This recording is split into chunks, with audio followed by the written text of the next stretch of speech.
Durante 3 años ayudé a mi antigua empleada doméstica, a quien mi marido despidió sin dejarle ni un sol. Ayer me llamó llorando, perdón por decirlo recién ahora. Su hijo menor. Hágale una prueba de ADN. Escuché por casualidad una conversación entre su esposo y su hermano hace 3 años. Me amenazaron para que no hablara. Sentada en la terraza de nuestra casa en el distrito de San Isidro, miraba el cielo del atardecer sobre Lima, teñido de tonos de mango y maracuyá. En mis manos se enfriaba una taza de mate de coca, lo único que últimamente me ayudaba a sobrellevar los dolores de cabeza. Los niños jugaban en el patio, Diego corría detrás de un balón de fútbol, Catalina dibujaba algo con tizas en el camino, y el pequeño Mateo construía un castillo de arena bajo la mirada de la nueva niñera, Consuelo. Mateo.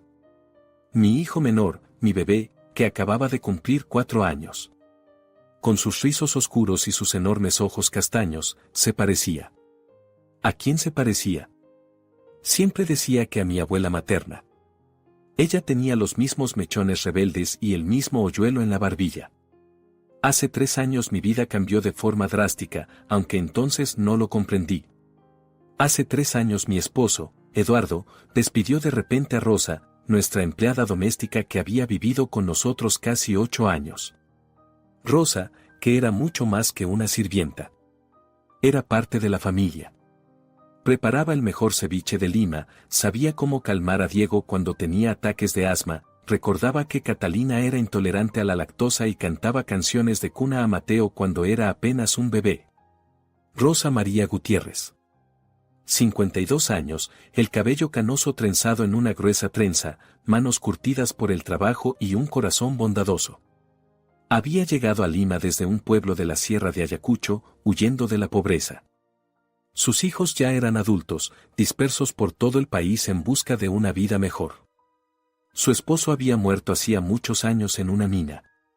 Tenía una pequeña habitación en nuestra casa, modesta pero acogedora, que había adornado con imágenes de santos y fotografías de sus nietos, a quienes veía una vez al año, si tenía suerte. Recuerdo aquella noche de julio, en Lima reinaba la típica grisura invernal, la garúa envolvía la ciudad con su velo húmedo. Eduardo regresó del trabajo más temprano de lo habitual. Su estudio de arquitectura estaba en Miraflores, y normalmente se quedaba hasta tarde, discutiendo proyectos con clientes mientras bebían pisco sour en los bares del malecón. Pero ese día entró a la casa alrededor de las 6, con el rostro de piedra. Rosa, haga sus maletas, dijo sin preámbulos. Está despedida. Mañana por la mañana no quiero verla aquí. Me quedé paralizada en la cocina, donde Rosa y yo limpiábamos choclo para el ají amarillo. Rosa palideció, sus manos empezaron a temblar. Señor Eduardo, ¿qué? ¿Qué hice mal? Susurró. No es asunto suyo, cortó él. Le pagaré este mes y nada más. Ni compensación ni cartas de recomendación. Eduardo. Exclamé sin poder creerlo. ¿Qué está pasando? Rosa lleva con nosotros 8 años. No puede simplemente. Si puedo, su voz era fría como el agua helada de los ríos andinos.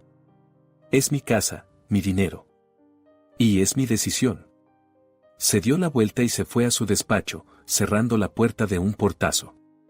Rosa se quedó de pie con la mano en la boca, las lágrimas corriendo por sus mejillas arrugadas. La abracé, sintiendo cómo temblaba. Isabela, no sé qué hice, susurraba. Lo juro por la Virgen de Guadalupe, no lo sé. ¿Tal vez rompí algo? ¿Tal vez cociné mal? ¿Por qué está tan furioso? Esa noche no dormí. Eduardo volvió tarde, oliendo a whisky y cigarrillos. Cuando intenté hablar con él, solo dijo, no te metas en lo que no te importa, Isa. Ella tiene que irse, y punto. A la mañana siguiente Rosa se fue. Le di todo el efectivo que había en la casa, unos 3,000 soles. No era mucho, pero era todo lo que podía darle sin que Eduardo lo supiera. Él controlaba nuestras finanzas, yo recibía una suma fija para la casa y tenía que justificar cada sol. Es algo temporal, le prometí a Rosa al despedirla en la puerta. Yo lo resolveré, hablaré con él. Volverás. Pero no lo resolví. Y Rosa no volvió. Eduardo me prohibió incluso mencionar el nombre de Rosa. Cuando lo intentaba, se enfurecía, lanzaba cosas, gritaba, se iba de la casa. Mi esposo nunca había sido violento, pero su ira en aquellos días me aterraba. Dejé de preguntar. Pero no dejé de ayudar a Rosa. Una semana después de su partida me encontré por casualidad con su sobrina Carolina en el mercado de Surco, donde compraba verduras frescas para la causa. Carolina trabajaba en un puesto de flores, vendiendo enormes ramos de bugambillas y orquídeas. «Señora Isabela», exclamó al verme. «Qué bueno encontrarla. Mi tía Rosa. Está muy mal». Resultó que Rosa alquilaba un cuartito en Villa El Salvador, uno de los distritos más pobres de Lima. Una habitación en una choza de lata, sin agua caliente, con un baño compartido afuera. El dinero que yo le había dado se había acabado en un mes. Buscaba trabajo, pero a los 52 años, sin cartas de recomendación de su antiguo empleador, nadie quería contratarla. Había adelgazado mucho, susurraba Carolina, mirando alrededor como si temiera que alguien la oyera. A veces come solo una vez al día. Y le duelen las articulaciones, necesita medicamentos, pero no tiene dinero. Se me encogió el corazón. Escribí la dirección en un papel y la metí en el bolsillo. Esa misma noche, cuando Eduardo trabajaba hasta tarde y los niños dormían, tomé el viejo teléfono de Diego y me abrí un número aparte. Un teléfono secreto que nadie conocía. Era mi pequeño secreto, mi forma de mantenerme en contacto con alguien a quien consideraba de mi familia. Encontré la manera de ayudar a Rosa. Cada mes ahorraba un poco del dinero destinado a la comida. Compraba pechuga de pollo en lugar de carne de res, verduras locales en vez de importadas, renunciaba a los quesos caros que tanto le gustaban a Eduardo. 200 soles por aquí, 300 por allá. A fin de mes reunía alrededor de 1000 soles, no era mucho, pero bastaba para que Rosa pudiera pagar la habitación y comprar comida. No podía visitarla. Eduardo o alguien de su círculo podría verme. Lima es una ciudad grande, pero nuestro entorno social era sorprendentemente estrecho. Arquitectos, médicos, abogados, todos se conocían, y los chismes volaban más rápido que las golondrinas sobre el Océano Pacífico. En lugar de eso, me reunía con Carolina una vez al mes en distintos lugares, a veces en el mercado, a veces en la iglesia de San Francisco, a donde supuestamente iba a rezar, a veces en el Parque Canary, donde paseaba con los niños. «Dígale a mi tía que esto es de mi parte», le decía, entregándole un sobre. «Y que no la he olvidado. Nunca la olvidaré». Los primeros 6 meses fueron los más duros para Rosa. A través de Carolina me llegaban noticias fragmentadas. Rosa encontró un trabajo temporal limpiando oficinas por las noches. Luego la despidieron porque no podía con los baldes pesados, le dolían las articulaciones. Después trabajó en un almacén de verduras, clasificando papas. Luego lavó platos en un restaurante barato de la Victoria. Cada trabajo duraba poco. Era demasiado mayor, demasiado lenta, demasiado enferma. Y el dinero que yo enviaba apenas alcanzaba para sobrevivir. En nuestra casa apareció una nueva empleada doméstica, Consuelo, una joven de Puno, callada y discreta. Hacía bien su trabajo, pero era solo eso, trabajo. No había calidez ni cercanía. Diego preguntó por Rosa durante los primeros meses. «Mamá, ¿cuándo volverá la tía Rosa? Consuelo no sabe hacer los tamales como ella».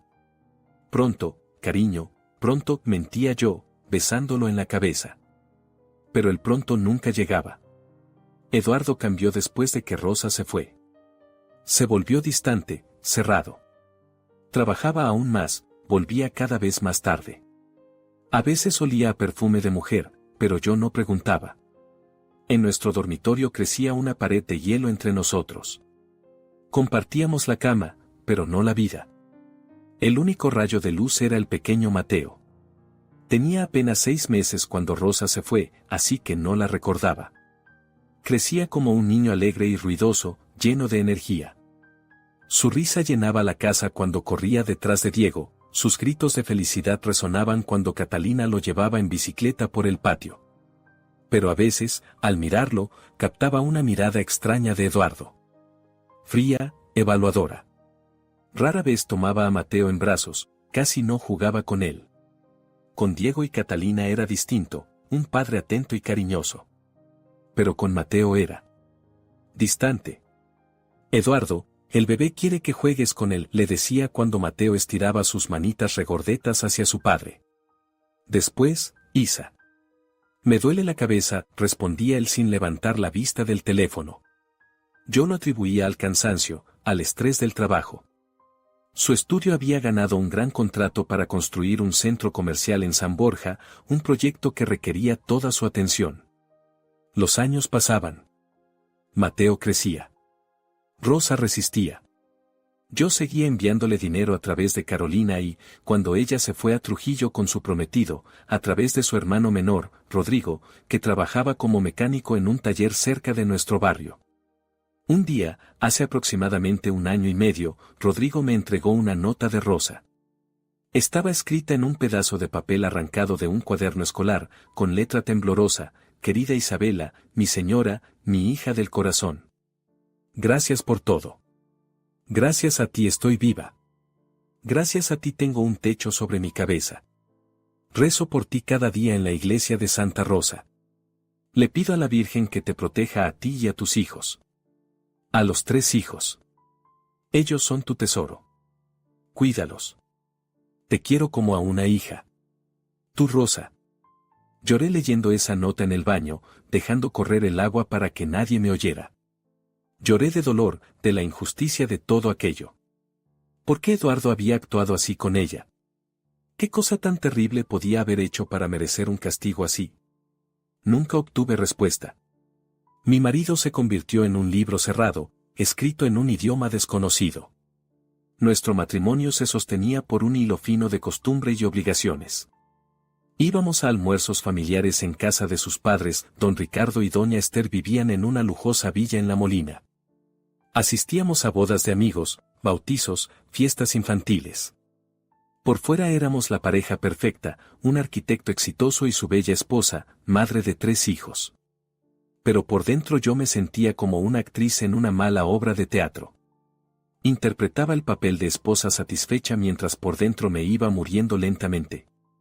Lo único que me mantenía a flote eran mis hijos y el vínculo secreto con Rosa. Saber que estaba haciendo algo correcto, que ayudaba a alguien que realmente lo necesitaba, daba sentido a mi existencia.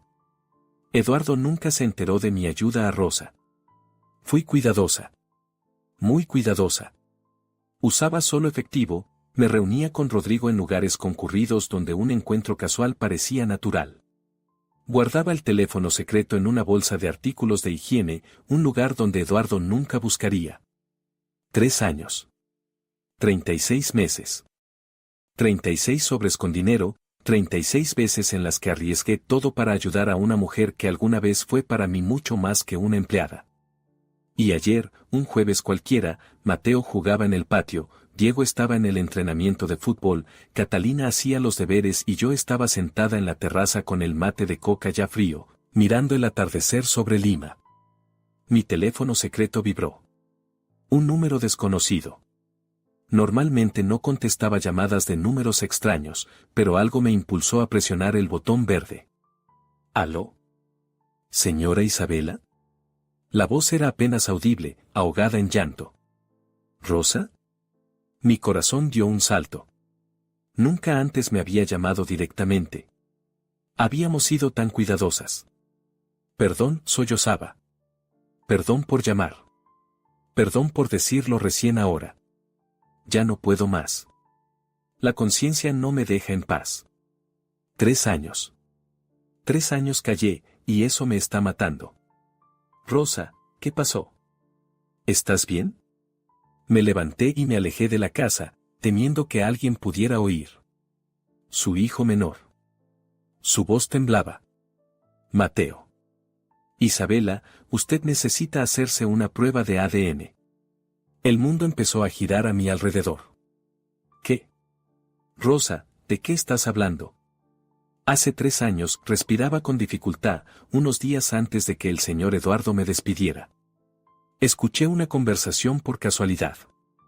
Él hablaba con su hermano, el señor Felipe. Estaban en el despacho y creían que todos dormían. Pero yo bajé a la cocina por agua para Mateo. Esa noche tenía fiebre, ¿recuerda? Lo recordaba. Mateo era apenas un bebé, le estaban saliendo los dientes y lloró toda la noche. Ellos hablaban. La voz de Rosa se volvió cada vez más baja. Hablaban del niño. De Mateo. El señor Eduardo le dijo a su hermano, sé que no es mío. Hice una prueba cuando Isa estaba en el hospital después del parto. Madre mía, Felipe, el niño no es mío. El teléfono casi se me cayó de las manos. Lo atrapé en el último segundo y lo apreté contra el pecho, como si pudiera protegerme de esas palabras. Eso es imposible, susurré. Rosa, es imposible. Yo nunca. Lo sé, señora, su voz estaba llena de dolor. Lo sé. Pero el señor Eduardo estaba seguro. Le dijo a su hermano que no sabía qué hacer, que pensaba en el divorcio pero tenía miedo del escándalo. El señor Felipe le aconsejó que callara, que no destruyera a la familia. Dijo que quizá la prueba estaba equivocada. Pero luego el señor Eduardo me vio. ¿Te vio? Mi voz sonaba ajena. Yo estaba en la puerta del despacho. Solo estaba allí, con el biberón de agua para el bebé, y todo mi cuerpo temblaba por lo que había oído. Él salió y me vio. Me preguntó cuánto había escuchado. Dije la verdad, no sé mentir, señora. Él me agarró del brazo tan fuerte que me dejó moretones. Me dijo que si decía una sola palabra a usted o a cualquier otra persona, me destruiría. Destruiría a mi familia. Encontraría la forma de meter a mis hijos en la cárcel, de encontrar algo sucio sobre mis nietos. Ahora lloraba sin control. Tuve miedo, señora. Mucho miedo. Me echó al día siguiente. Me dio un poco de dinero y me dijo que desapareciera de su vida para siempre. Dijo que si alguien se enteraba de lo que yo había oído, si usted lo sabía, me encontraría. Su hermano, el señor Felipe, vino a verme una semana después del despido. Me encontró en Villa El Salvador. Repitió las amenazas. Dijo que tenía contactos en la policía, que podía inventar un caso de robo y que acabaría en la cárcel de Chorrillos. Usted sabe lo que allí les hacen a mujeres como yo, señora. Lo sabía. La prisión de mujeres de Chorrillos era famosa por su crueldad, su hacinamiento y sus condiciones terribles. 3 años, susurraba Rosa. 3 años cargando con esto. Viéndola ayudarme, arriesgarse por mí y sin poder decirle la verdad. Pero ya no puedo más. Ayer me dieron un diagnóstico. Cáncer, señora. Cáncer de estómago, en fase terminal. No me queda mucho tiempo. El médico dijo que quizá 6 meses, quizá menos.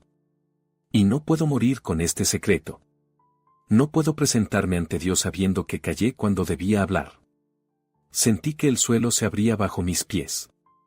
Me senté directamente sobre las baldosas de la terraza sin sentir el frío. Rosa, mi voz salió ronca. Rosa, ¿pero cómo? Yo nunca le fui infiel a Eduardo. Nunca. Mateo es su hijo, tiene que ser su hijo. No lo sé, señora, lloraba ella. Solo sé lo que oí. Tal vez fue un error. Tal vez él se equivocó. Pero usted tiene que saberlo. Tiene que comprobarlo. Porque si el señor Eduardo cree que el niño no es suyo, eso explica por qué es tan frío con el pequeño. Yo lo veía incluso cuando todavía trabajaba en su casa. Nunca miraba a Mateo como miraba a los otros niños.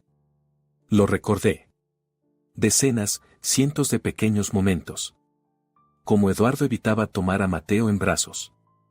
Como nunca llegaba a tiempo a sus cumpleaños, siempre poniendo excusas. Como no colgó ni una sola foto de Mateo en su despacho, aunque las paredes estaban llenas de fotos de Diego y Catalina. Como lo presentaba a sus amigos y colegas, este es Mateo, sin calidez, sin el orgullo que sí escuchaba en su voz cuando hablaba de los hijos mayores. Todo encajó, como las piezas de un mosaico cruel. Tengo que irme, dijo Rosa. Tengo que ir al hospital Rebagliati, a la quimioterapia. Me la dan gratis porque no tengo dinero. Perdóneme, señora. Perdóneme por haber callado tanto tiempo. Perdóneme por contarle algo así.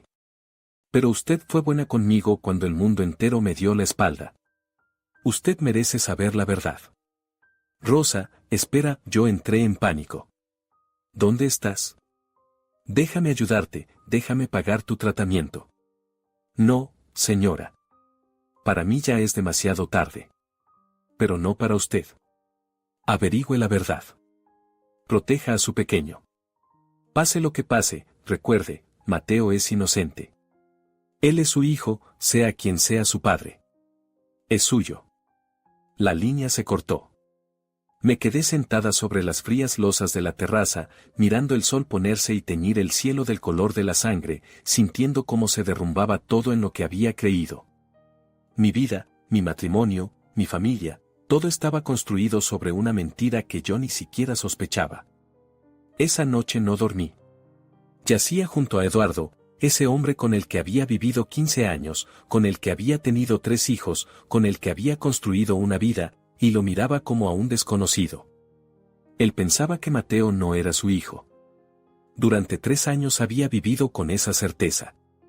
3 años mirándome y viendo a una esposa infiel. 3 años mirando a Mateo y viendo la prueba de mi traición. Pero yo no le había sido infiel. Nunca. ¿O sí? Desesperada, empecé a repasar en mi memoria el tiempo de 9 meses antes del nacimiento de Mateo. ¿Qué había pasado entonces? Acabábamos de regresar de unas vacaciones en Cusco, habíamos visitado Machu Picchu con Diego y Catalina. Fue un viaje maravilloso, caminábamos por las calles antiguas, nos fotografiábamos con los picos nevados de los Andes de fondo, comíamos pachamanca en restaurantes tradicionales, bebíamos chicha morada en la plaza de armas. Eduardo había sido tan cariñoso durante ese viaje. Tierno, atento. Por las noches, cuando los niños se dormían en la habitación contigua del hotel, hacíamos el amor como recién casados, ahogando los sonidos con besos y risas. Fue entonces cuando quedé embarazada. Yo estaba segura. Recordaba esa noche en Cusco, bajo las mantas de lana de alpaca, con el olor a eucalipto que llegaba del baño. Después de volver a Lima, la vida retomó su curso normal. Eduardo trabajaba, yo me ocupaba de los niños y de la casa. Íbamos a brunch los domingos al club Regatas, nadábamos en la piscina y comíamos ceviche mixto acompañado de chicha morada bien fría. Veíamos a amigos, íbamos al cine, al teatro. ¿Hubo algo extraño? ¿Algún momento que pudiera haber olvidado o pasado por alto? Me rompía la cabeza, pero no encontraba nada. No hubo nadie más. No coqueteé, no tuve encuentros secretos, no tuve una aventura. Eduardo había sido el único hombre de mi vida desde los 23 años, cuando nos conocimos en la boda de unos amigos en común. Entonces él estaba equivocado. Tenía que estarlo. Pero si había hecho una prueba de ADN cuando yo estaba en el hospital después del nacimiento de Mateo. Recordé aquellos días en la clínica angloamericana. El parto fue difícil, una cesárea, pasé 4 días en el hospital. Eduardo venía todos los días, traía flores, se sentaba a mi lado, sostenía a Mateo. Entonces parecía feliz, tan feliz como cuando nacieron Diego y Catalina. ¿O me estaba engañando a mí misma? Al tratar de recordar, de pronto comprendí, nunca miraba a Mateo a los ojos. Lo sostenía de manera mecánica, como un objeto frágil que no debía caerse. Sonreía, pero su sonrisa no llegaba a los ojos. ¿Cuándo pudo haber tomado una muestra para la prueba? ¿Cómo? Me giré con cuidado hacia él. Eduardo dormía boca arriba, su rostro relajado, casi en paz. Un rostro hermoso, de rasgos correctos, con un toque de canas en las sienes que le daban un aire distinguido. El rostro del hombre al que amaba. O creía amar. Por la mañana, cuando se fue a trabajar y los niños estaban en la escuela, saqué el portátil y empecé a buscar información sobre las pruebas de ADN. Resultó ser sencillo. Aterradoramente sencillo. Se necesitaban muestras de ADN del padre y del niño, un hisopo de la mejilla, cabellos con raíz, incluso uñas o fluidos corporales.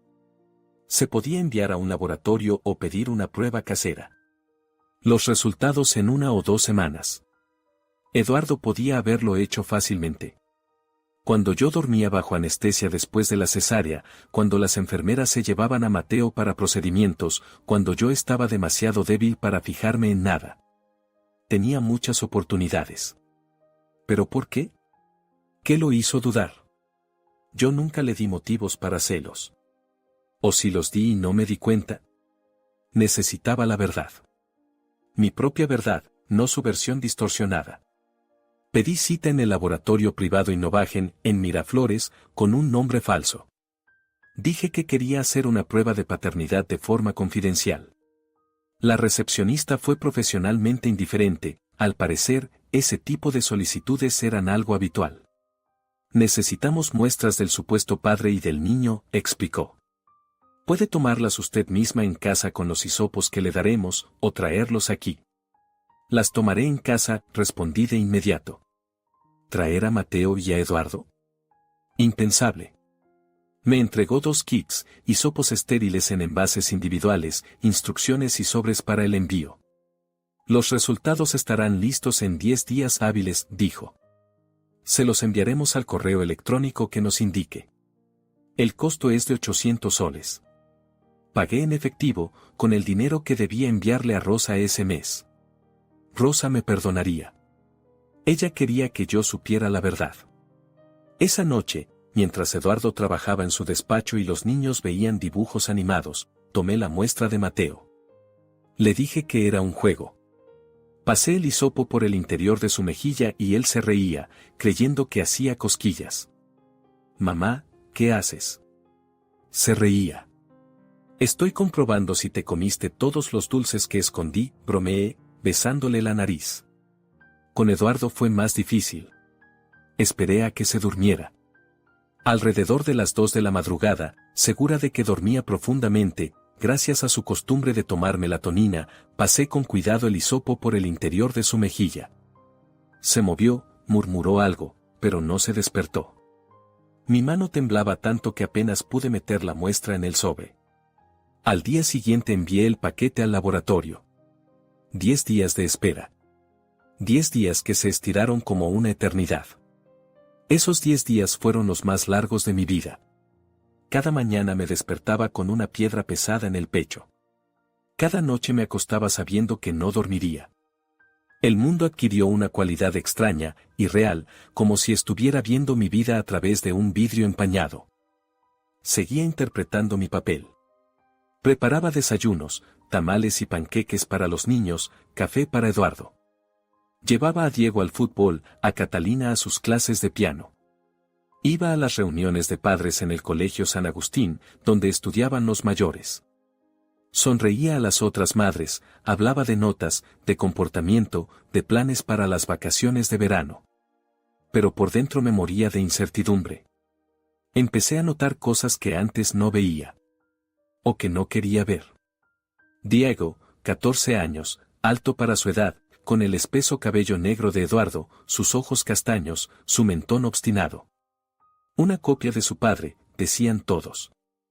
Incluso caminaban igual, seguros, con pasos amplios. Catalina, 12 años, hermosa, una mezcla de Eduardo y de mí. Mis ojos verdes, su nariz recta, mis pecas en sus mejillas. Cuando mostraba nuestras fotos de niños lado a lado, la gente no podía distinguir quién era quién. ¿Y Mateo? Mateo era diferente. No se parecía a ninguno de nosotros. Su cabello oscuro y rizado no era como el de Eduardo, era más suave, con un brillo rojizo al sol. Sus ojos eran castaños, pero de otro tono, más claros, casi color miel. Sus rasgos eran más finos, más delicados. ¿A quién se parecía? Saqué los viejos álbumes y pasé las páginas, buscando algún parecido. Mis padres, mamá había muerto hacía 5 años de un derrame cerebral, papá vivía en Arequipa con su nueva esposa. No. Los padres de Eduardo, don Ricardo y doña Esther. Tampoco. Abuelos, tíos, tías. Nadie. Pero la genética es algo extraño, me tranquilizaba. A veces los hijos no se parecen a los parientes más cercanos, sino a antepasados lejanos. Eduardo notó que yo estaba rara. ¿Estás bien, Isa? Me preguntó una vez durante la cena. Estás un poco distraída estos días. Solo estoy cansada, mentí, sin levantar la vista del plato de arroz con pollo. ¿Tal vez necesitas descansar? Su voz era neutra, sin emoción. ¿Irá a Arequipa a ver a tu padre el fin de semana? Yo me ocuparé de los niños. Lo miré. ¿Quería que me fuera? ¿O simplemente mostraba preocupación? No, estoy bien, respondí. Solo un poco de dolor de cabeza. La garúa me afecta. Asintió y volvió a su comida.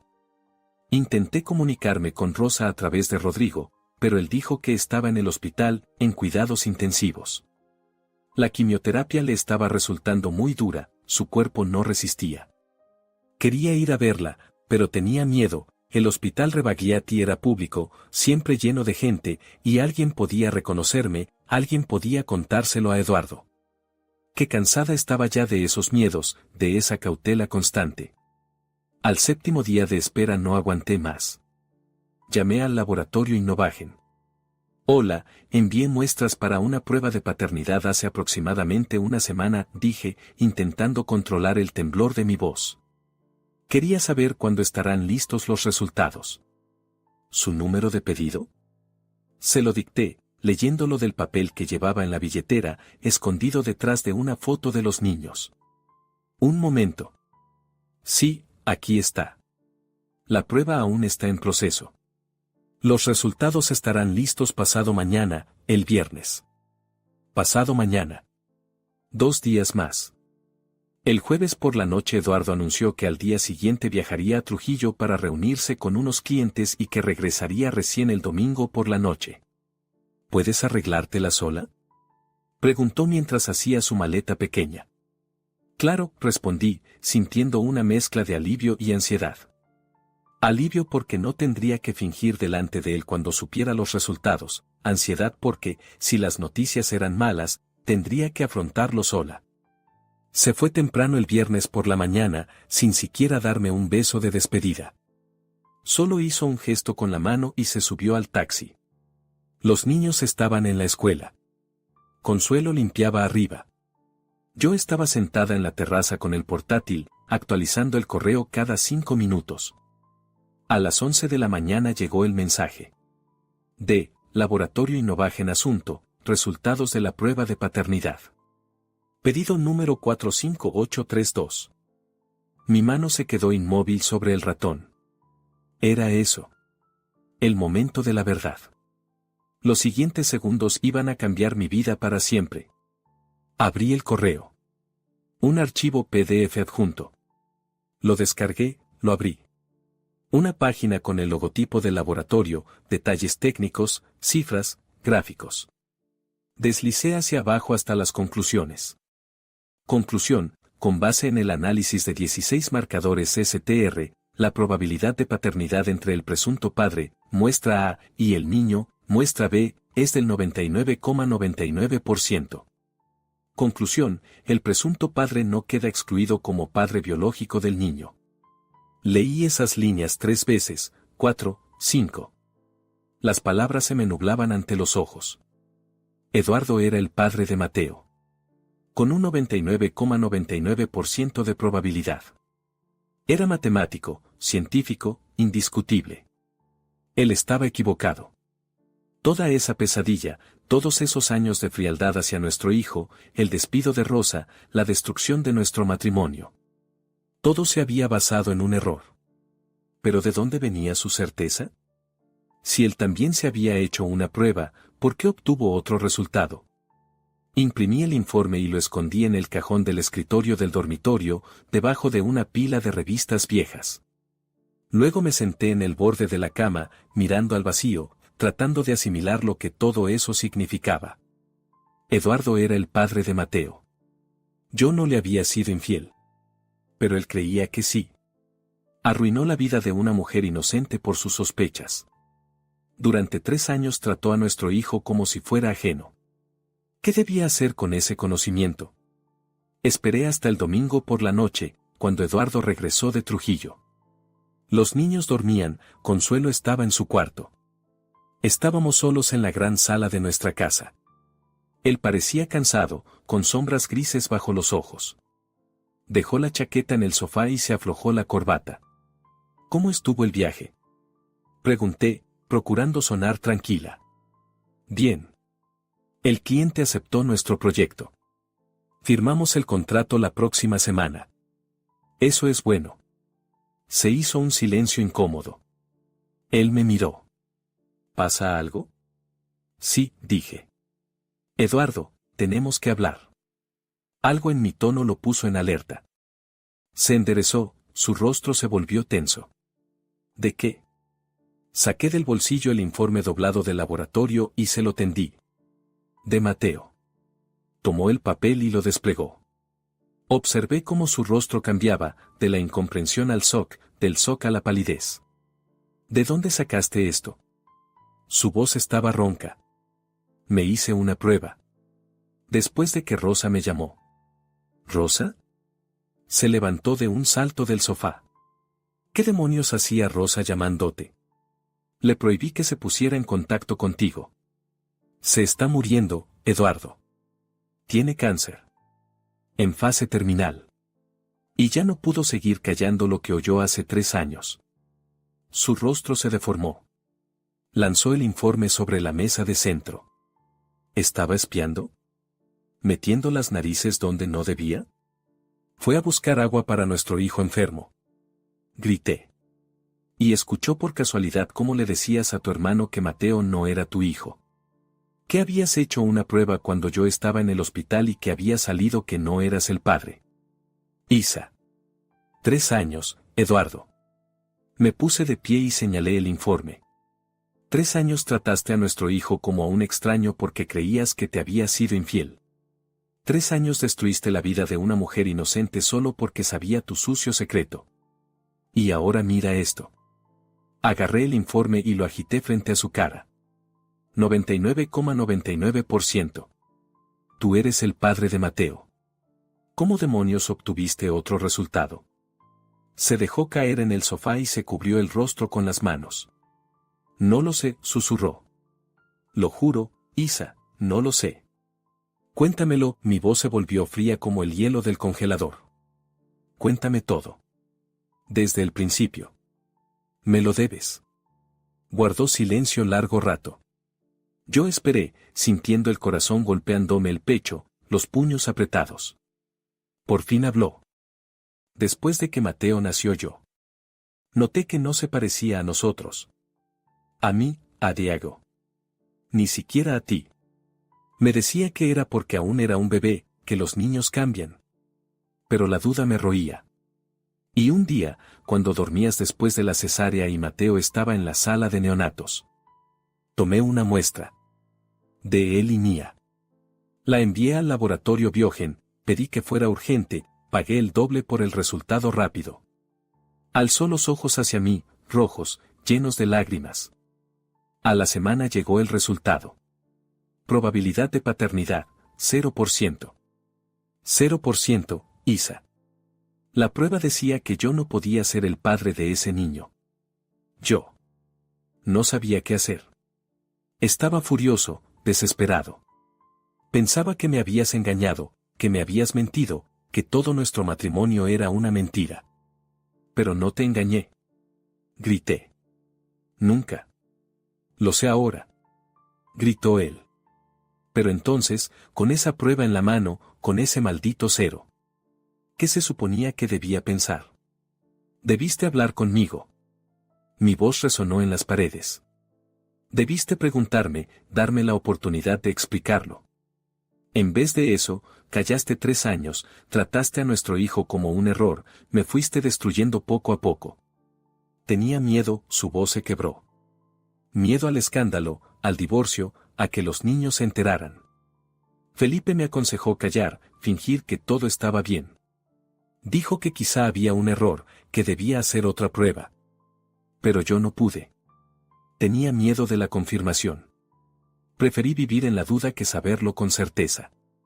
Y Rosa fue tu víctima, dije con amargura. Una víctima conveniente. Quitarte de encima a la testigo de tu vergüenza. No me enorgullece, bajó la cabeza. Hice algo horrible. Pero entré en pánico. Felipe dijo que si ella contaba algo, los rumores se esparcirían, mi reputación quedaría destruida. Soy arquitecto, Isa. Mi carrera se basa en la confianza, en mi nombre. Si la gente se enteraba de que mi esposa, de que yo estaba criando al hijo de otro. A tu hijo. Le lancé el informe. Es tuyo. Tuyo. Y te perdiste 3 años de su vida por tu orgullo y tu miedo. Las lágrimas me corrían por las mejillas. Todos esos años de dolor, de soledad, de incomprensión cayeron sobre mí como una avalancha. Yo ayudé a Rosa, dije en voz más baja. Cada mes, durante 3 años. Le enviaba dinero porque tú la echaste a la calle sin nada. Ahorraba en la comida, te mentía, arriesgaba todo para que esa mujer pudiera sobrevivir. Y ahora se está muriendo, cargando una culpa que nunca debió llevar. Eduardo me miraba como si me viera por primera vez. ¿La ayudabas? ¿Cómo? No importa, respondí agotada. Lo que importa es esto, ¿y ahora qué?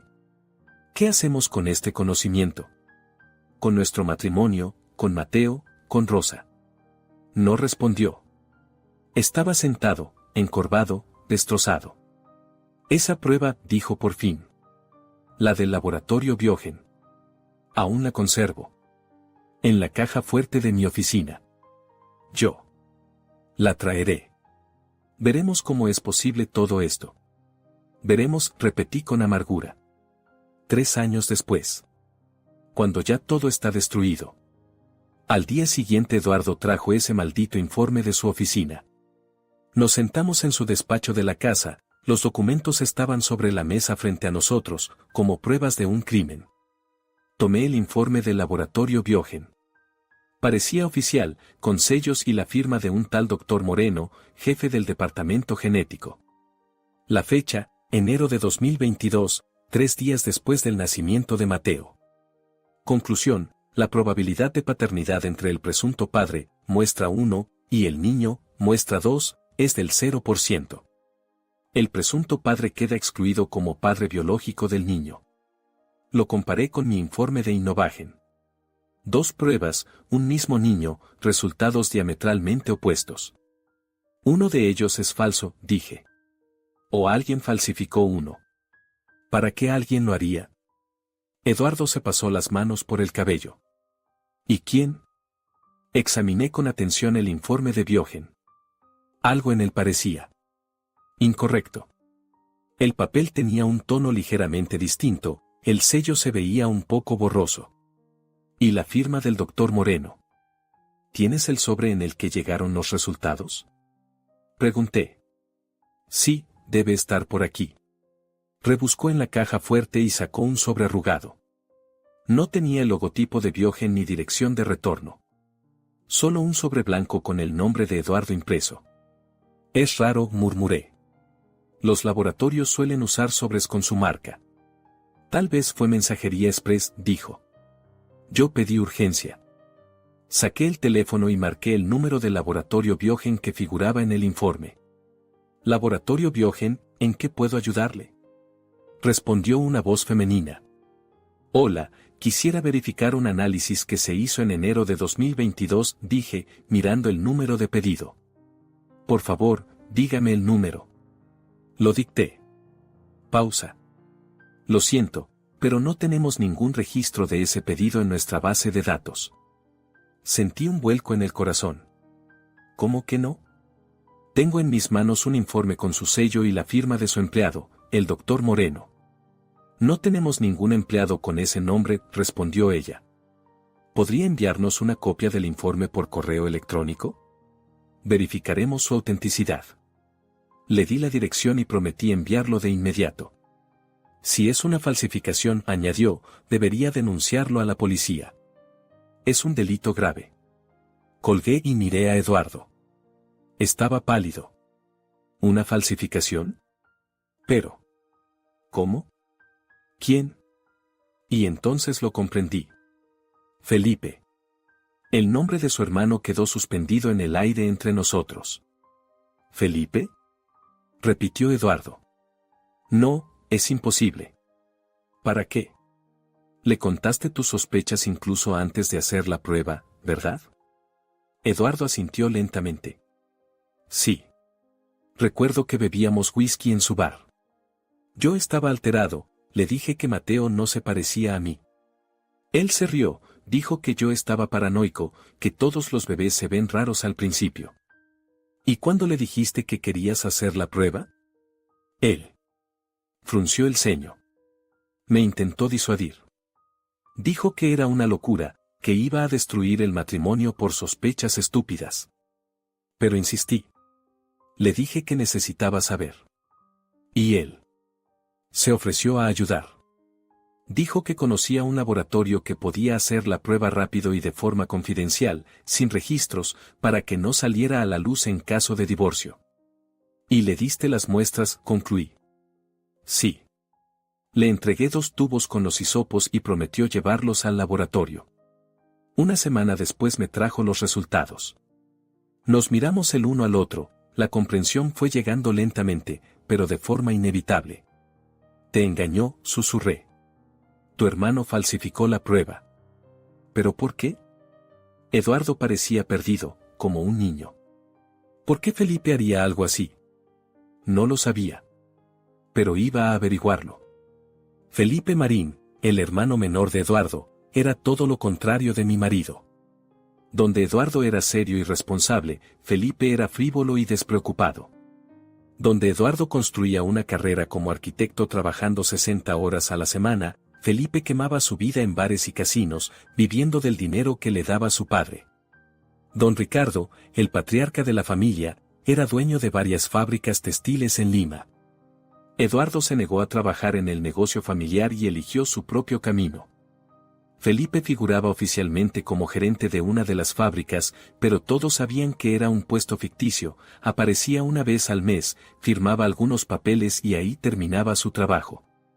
Nunca me gustó Felipe.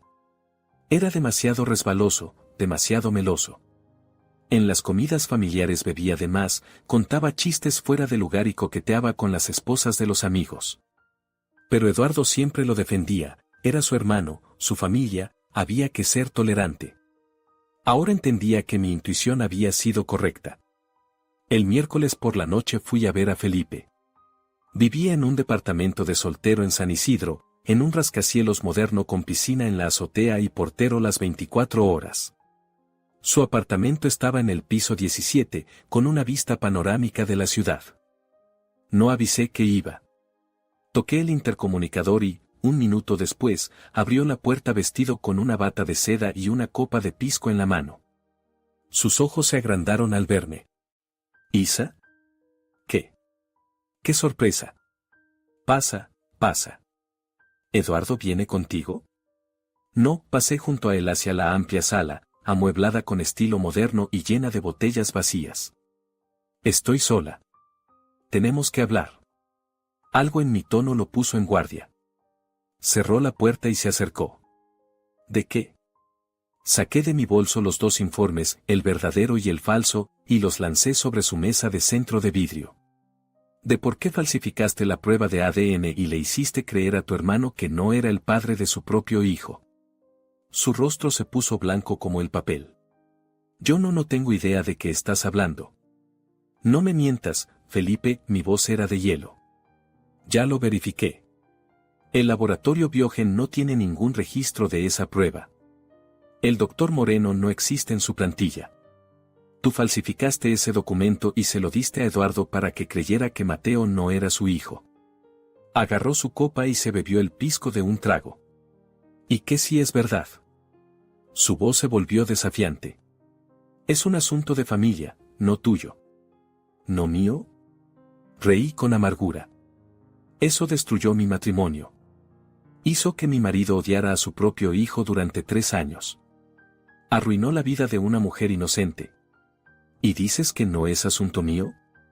No lo entiendes, murmuró, dejándose caer en el sofá. No entiendes nada. Entonces explícamelo, me senté frente a él, con los brazos cruzados. Explícame por qué demonios lo hiciste. Guardó silencio largo rato, mirando por la ventana la ciudad nocturna. Por fin habló. Eduardo siempre fue el niño de oro. Inteligente, exitoso, responsable. Papá lo adoraba. Incluso cuando se negó a trabajar en las fábricas, papá estaba orgulloso de él. Mira a Eduardo, me decía. Se construye una carrera solo, no se esconde detrás del apellido. Y a mí me miraba con decepción. Un fracasado, un borracho que vive de su dinero. Se sirvió más pisco de la botella que estaba sobre la mesa. Cuando nació Diego, papá no cabía de felicidad. El primer nieto. La continuación de la dinastía. Luego Catalina, otra razón más para estar orgulloso del perfecto Eduardo. ¿Y yo? Ni esposa, ni hijos, ni futuro. Solo una botella y un departamento vacío. ¿Y eso justifica lo que hiciste? Pregunté con frialdad. Cuando Eduardo vino a mí con sus sospechas sobre Mateo, continuó Felipe, ignorando mi pregunta, vi una oportunidad. Una oportunidad de hacer que su vida dejara de ser tan perfecta. Demostrarle a papá que el niño de oro también es humano, que también tiene problemas. Que su esposa no es tan santa, que su matrimonio no es tan sólido. Eres un monstruo, susurré. Tal vez se encogió de hombros. Nunca pretendí ser un santo. Pero fue tan fácil. Eduardo quería creer que le había sido infiel. En el fondo siempre pensó que eras demasiado buena para él, que tarde o temprano te irías con alguien mejor.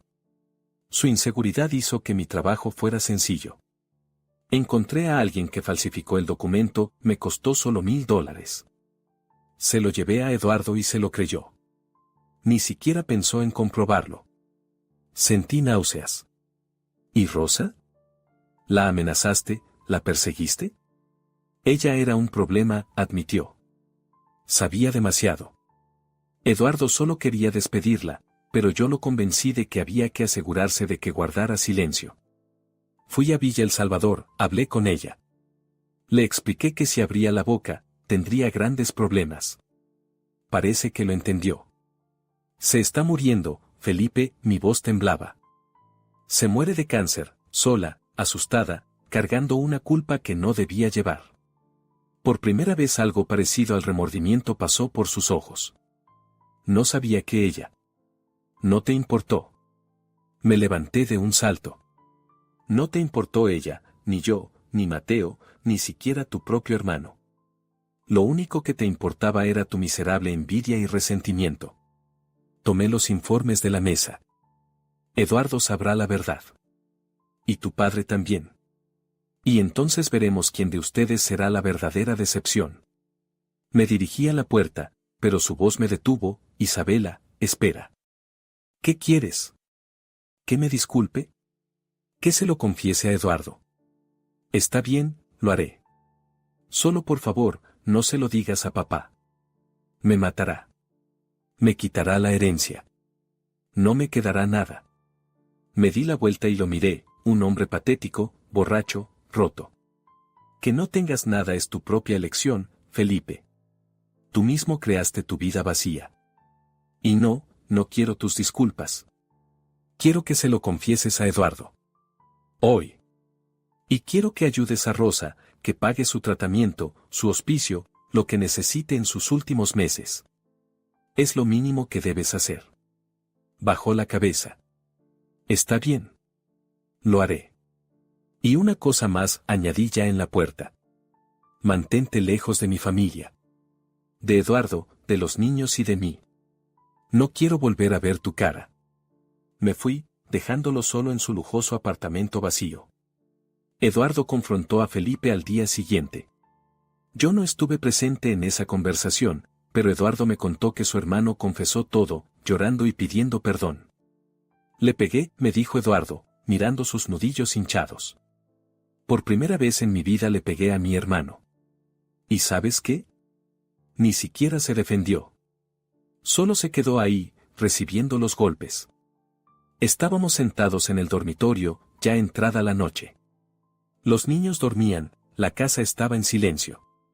Fui un idiota, Isa, su voz se quebraba. Un idiota ciego y estúpido. Creí en una falsificación porque quería creer. Porque tenía miedo de que fueras demasiado buena para mí, de que tarde o temprano encontrarías a alguien mejor. Y cuando apareció la prueba de mis miedos, me aferré a ella. Destruiste a Rosa, dije en voz baja. Y nos destruiste a nosotros. A nuestra familia. Lo sé. Y no sé cómo arreglarlo. Empieza con Mateo, le dije. Es tu hijo. Tu hijo. Y merece un padre que lo ame tanto como ama a los otros. Los cambios no ocurrieron de la noche a la mañana. Pero empezaron. Eduardo empezó a pasar tiempo con Mateo. Tiempo de verdad, no una presencia formal. Jugaba con él al fútbol en el patio, le leía cuentos antes de dormir, lo llevaba al parque a dar de comer a los patos. Al principio Mateo estaba cauteloso, no estaba acostumbrado a la atención de su padre. Pero poco a poco se fue abriendo, y su risa sonaba cada vez más cuando estaban juntos. Un día los encontré en la terraza. Mateo estaba sentado en las piernas de Eduardo y juntos miraban el atardecer. «Papá, ¿por qué el cielo es rojo?», preguntaba Mateo. «Porque el sol se despide de nosotros antes de dormir», respondió Eduardo, besando a su hijo en la cabeza. «Y el rojo es el color del amor». Las lágrimas me llenaron los ojos. Tal vez aún no todo estaba perdido. Felipe, fiel a su palabra, pagó el tratamiento de Rosa. La trasladó de su diminuta habitación en Villa El Salvador a un buen hospicio en Miraflores, donde pudo pasar sus últimos meses con comodidad y dignidad. Yo la visitaba allí cada semana, sin miedo ya de que alguien me reconociera. «Señora Isabela», susurraba ella, tomando mi mano con la suya débil y agotada. «¿Me ha perdonado por haber callado?». «No hay nada que perdonar, Rosa», le decía, acariciándole el cabello. «Tenías miedo, te amenazaron. No hiciste nada malo. Al contrario, salvaste a mi hijo. Si no me hubieras llamado, nunca habría sabido la verdad». Murió en junio, rodeada de sus hijos y nietos, a quienes Felipe pagó para traerlos desde distintos rincones del Perú. Yo estaba allí, sosteniendo su mano cuando dio su último suspiro. En su funeral, en la pequeña iglesia de Nuestra Señora del Carmen en Barrio Alto, hubo más gente de la que esperaba, su familia, sus amigos, personas a las que había ayudado a lo largo de su vida. Eduardo también fue, y juntos estuvimos de pie junto al ataúd, mirando el rostro sereno de la mujer que tanto había significado para nuestra familia. «Perdóname, Rosa», susurraba Eduardo. «Perdón por todo lo que te hice». Después del funeral fuimos a la orilla del mar en Miraflores, al lugar donde a Rosa le gustaba sentarse en los pocos días libres que tenía cuando aún trabajaba con nosotros. Arrojamos flores a las olas del Océano Pacífico y observamos cómo la corriente se las llevaba. «Ahora es libre», dije, apoyándome en Eduardo. «Libre del dolor, del miedo, del peso de la culpa». «¿Y nosotros?», preguntó él. «¿Alguna vez seremos libres?». No sabía la respuesta. Las cicatrices que dejaron esos años de mentiras y sospechas eran profundas. La confianza, una vez rota, no se reconstruye rápido. Pero lo intentamos. Empezamos a ir a terapia de pareja con la doctora Pacheco, una mujer sabia de cabello canoso y ojos bondadosos, que nos ayudó a desenredar el nudo de dolor y malentendidos. Hablamos de cosas de las que habíamos callado durante años, de los miedos de Eduardo, de mi soledad, de cómo poco a poco nos habíamos ido alejando. «El matrimonio es como un jardín», decía la doctora Pacheco. «Si no lo riegas, si no lo cuidas, las malas hierbas crecen». Su jardín se llenó de desconfianza y silencios. Pero debajo aún hay tierra fértil de la que puede brotar algo hermoso. Si los dos están dispuestos a trabajar. Lo estábamos. O al menos, lo intentábamos. Había pasado un año desde aquella llamada de Rosa que puso mi vida patas arriba. Un año de sanación, de lágrimas, de conversaciones difíciles y de reconstrucción lenta. Nuestro matrimonio no se volvió perfecto. Tal vez nunca lo será. Se había roto demasiado, las heridas eran demasiado profundas. Pero encontramos un nuevo equilibrio, basado no en una confianza ciega, sino en la elección consciente de estar juntos pese a todo.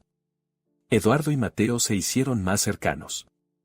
Mi esposo recuperaba el tiempo perdido, iba a todos los partidos de fútbol de Mateo, le enseñaba a construir modelos de Lego, lo llevaba a pescar a San Bartolo los fines de semana. El vínculo entre ellos se fortalecía, y mi corazón se llenaba de alegría cuando veía a Mateo correr hacia su padre gritando «Papi» y saltar a sus brazos. Felipe desapareció de nuestras vidas. Don Ricardo se enteró de la verdad, no por nosotros, sino por el propio Felipe, que en un arrebato de arrepentimiento borracho le confesó todo a su padre. El patriarca de la familia estalló de furia. Envió al hijo menor a dirigir una de las fábricas en Trujillo, en la práctica, un destierro de Lima, del centro de la vida familiar. Felipe no volvía a los almuerzos familiares ni llamaba. A veces casi me daba pena. Casi. Don Ricardo y doña Esther, al conocer la verdad, quedaron conmocionados.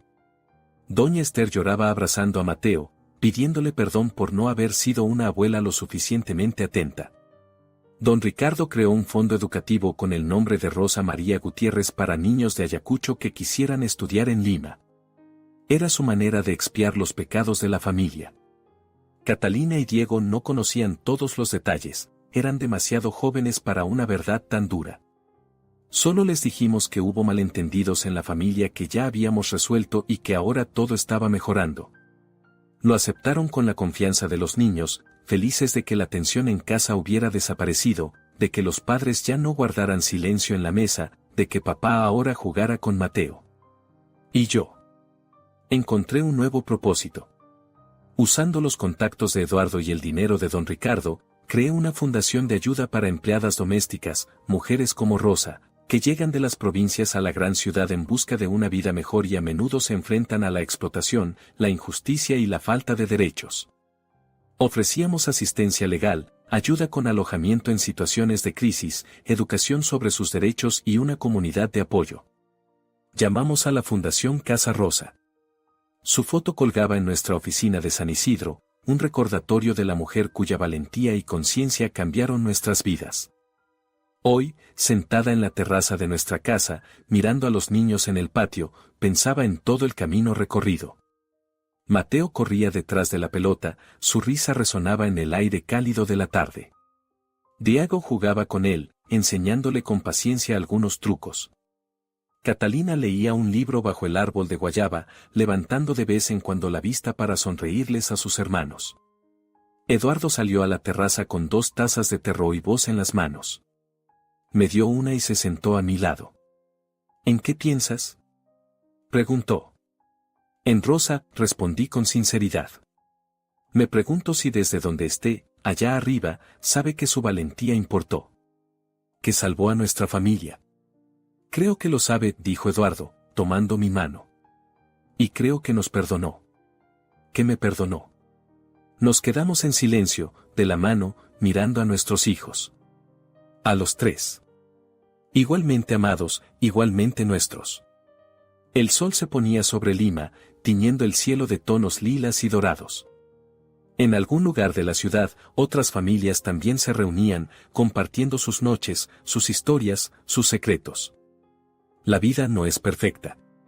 Las personas cometen errores, a veces terribles.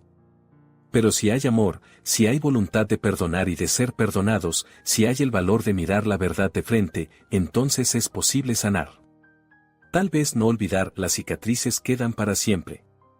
Pero sí curar las heridas, sí construir algo nuevo a partir de los fragmentos de lo que se rompió. Y cuando Mateo corrió hacia mí, con el rostro iluminado de felicidad, con sus pequeñas manos rodeando mi cuello, lo abracé y supe que todo por lo que habíamos pasado no había sido en vano. Él estaba aquí, era amado, era nuestro. Y eso era suficiente. Suficiente para un nuevo comienzo. Dedicado a todas las mujeres como Rosa, invisibles, a menudo olvidadas, pero infinitamente importantes para las familias a las que sirven.